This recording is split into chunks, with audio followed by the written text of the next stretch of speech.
Good evening everyone. How to rediscover yourself. हम अभी अपने लिए खुद के बारे में क्या सच मानते हैं कि हम एक्चुअली हैं क्या और हम क्या बनना चाहते हैं, इसको बोलते हैं रीडिस्कवर। मीन्स हम खुद एक्चुअली हैं क्या अंदर से और हम बन क्या गए हैं और हम बनना क्या चाहते हैं। जब हम ये डिसाइड कर लेते हैं तो फिर हमारे कॉन्शियस और सबकॉन्शियस माइंड में कोई कॉन्ट्राडिक्शन नहीं होता है, वो हार्मनी में काम करते हैं।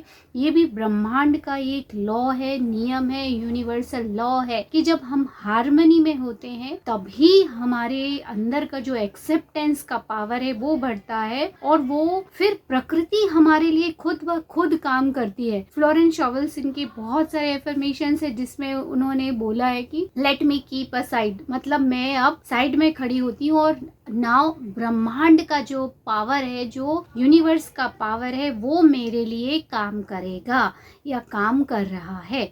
तो ये कब काम करता है? जब हम यूनिवर्स के लॉ के साथ हार्मनी में रहते हैं, सिंक में रहते हैं, मीन्स हम उसी के फ्लो में रहते हैं, तब ये हमारे लिए काम करता है। तो इसका एक मतलब ये भी है कि हम जो अपने बारे में सोच रहे होते हैं एक्चुअली वो हम खुद हैं या नहीं, ये हम फील कर पा रहे हैं कि नहीं, ये सबसे इम्पॉर्टेंट चीज़ है। क्योंकि एफर्मेशंस बार बार आप बोलोगे I am very successful, I am very rich, I am very healthy, but अगर आप अंदर से वैसा फील नहीं कर पा रहे हो तो कोई भी एफर्मेशंस आपके लिए काम नहीं करेगी। तो जब आप खुद को ढूंढ लेते हो अंदर से कि एक्चुअली मैं क्या हूँ, तो वो फिर सारी एफर्मेशंस आपके लिए काम करती हैं। This is very deep understanding, but एक बार अगर आप इसको समझ गए, अपने आप को नई डिस्कवरी आपने कर ली, अपने आप के अंदर की जो न्यू रियल पर्सनालिटी है उसको अगर आपने समझ लिया, तो फिर आप ऑटोमेटिकली न्यू पर्सन बन जाते हो जिसके पास वो सारी चीज़ें होंगी जो उसकी डिज़ायर है, जो गोल है या जो वो व्यक्ति बनना चाहता है। तो आप खुद की रीडिस्कवरी कैसे करोगे? लिसा निकोलस, आप उनका नाम डालोगे गूगल में तो ये इज़ अ मोटिवेशनल स्पीकर और अमेजिंग पर्सनालिटी हैं।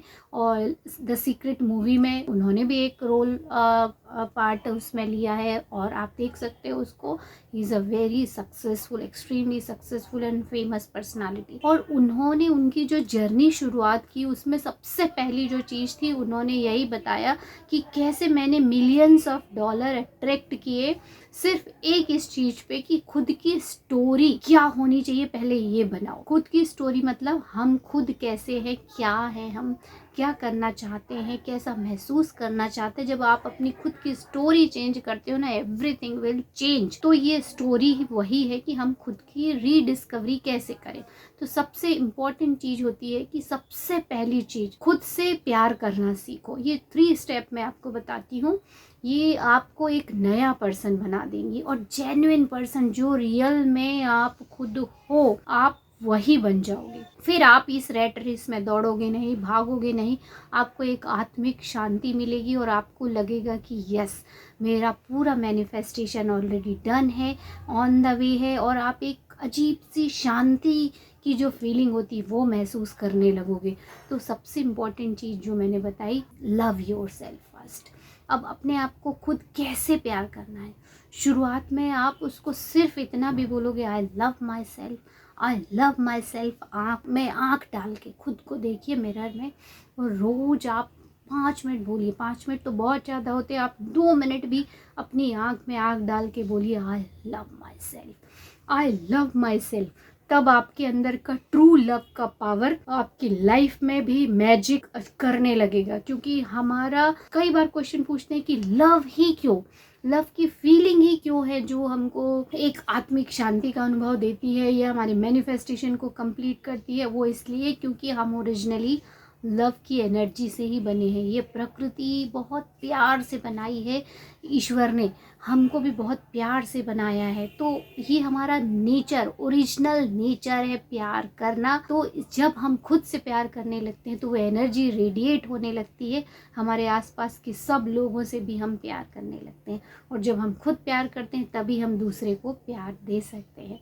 तो सबसे पहला यही करना है, रोज आपको खुद से प्यार करने की एफर्मेशन बोलना है और खुद का ध्यान रखना है। दूसरी जो सबसे इम्पोर्टेंट चीज़ है वो ये है कि आपको ये सेंटेंस बोलना है, आई फॉरगिव माई सेल्फ। और उसके आगे आपको 7 चीज़ें आपकी लाइफ में जो भी इंसिडेंट्स हुए, ऐसी 7 इंसिडेंट्स आपको उसके आगे लगाना है, बोलना है कि मैं अपने आप को खुद को माफ़ करती हूँ। किस लिए? खुद के हक में ना खड़े होने के लिए। मैं अपने आप को माफ़ करती हूँ किसी दूसरे ने मुझे अगर अब्यूज़ किया तो उसके लिए। मैं खुद को माफ़ करती हूँ कि अगर मैंने कभी अपने आप को नाकाबिल समझा हो। मैं खुद को अपने लिए माफ़ करती हूँ कि दूसरे लोगों ने मेरे साथ इतना गलत व्यवहार किया। मैं खुद को माफ़ करती हूँ कि मैंने कई बार खुद की इच्छाओं को नहीं सुना, अनदेखा किया। मैं खुद को माफ़ करती हूँ। और इस तरीके से आप वो सारी चीज़ें बोलते जाओ। 7 चीज़ें डेली आपको बोलना है। आप खुद अभी अगर ये आप बोल रहे हो मैं खुद को माफ़ करती हूँ कि मैंने ऐसा व्यवहार बर्दाश्त किया, सिर्फ उतने में ही देखो आपको रियलिटी की फीलिंग आएगी। एक अंदर से सेंसेशन आएगा कि यस, मैं अपने आप को आज माफ़ करती हूँ। ये अमेजिंग फीलिंग है।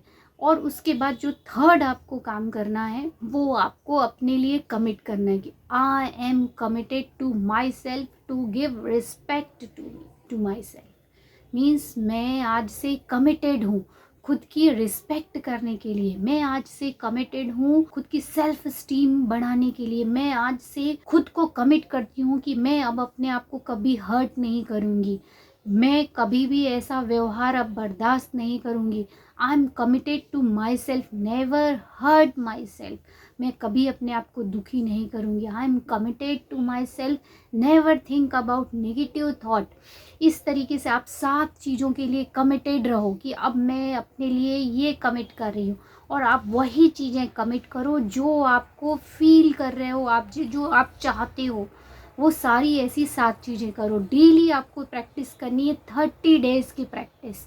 आपकी पूरी लाइफ चेंज हो जाएगी और इसके बाद आप एक नए ही व्यक्ति बन जाओगे जो मोस्ट लवेबल व्यक्ति होगा, खुद से प्यार करने वाला, खुद की रिस्पेक्ट करने वाला, खुद के लिए खुद के कमिटमेंट पूरे करने वाला। और जब हम खुद की बात करते हैं, खुद से हमारा किया हुआ वादा जब हम निभाते हैं तो हमारा सेल्फ कॉन्फिडेंस बढ़ता है, हमारा खुद पे विश्वास बढ़ता है और ये अमेजिंगली काम करता है और आपको वही व्यक्ति बना देता है जो आप बनना चाहते हो। तो इस तरीके से आप खुद की एक नई पर्सनालिटी क्रिएट कर सकते हो। I hope these 3 steps will help you to rediscover yourself। और हम मिलते हैं अगले वीडियो में।